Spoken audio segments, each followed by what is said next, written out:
রানীর হারানো আংটি ও রাখাল ছেলের জাদুর কাঠি। এক ছিল রানী, যার শখ ছিল দামি দামি গয়না পরা। একদিন রানী তার প্রিয় হীরের আংটিটা হারিয়ে ফেললেন। সারা প্রাসাদ খোঁজাখুঁজি হল, কিন্তু আংটি আর পাওয়া গেল না।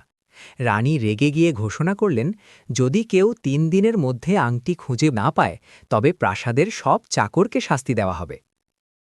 প্রাসাদের সবাই ভয়ে কাঁপছে। ঠিক তখন গদাই নামের এক রাখাল ছেলে রাজদরবারে হাজির হল। সে বলল, রানীমা, আমার কাছে একটা জাদুর কাঠি আছে। সেই কাঠি বলে দেবে আংটি কার কাছে আছে। রানী তাকে সুযোগ দিলেন। গদাই প্রাসাদের 10 জন সন্দেহভাজন চাকরকে ডাকল। সে সবাইকে সমান লম্বা 10টি সাধারণ কাঠের কাঠি দিল।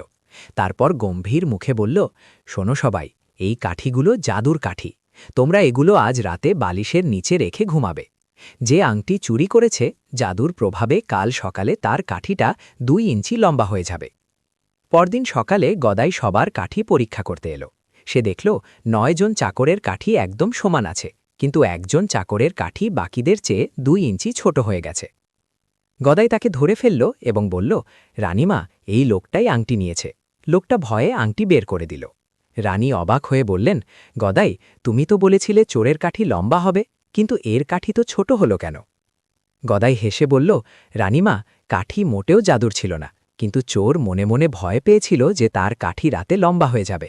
তাই সে ধরা পড়ার ভয়ে নিজেই আগেভাগে কাঠিটা 2 ইঞ্চি কেটে ছোট করে রেখেছিল।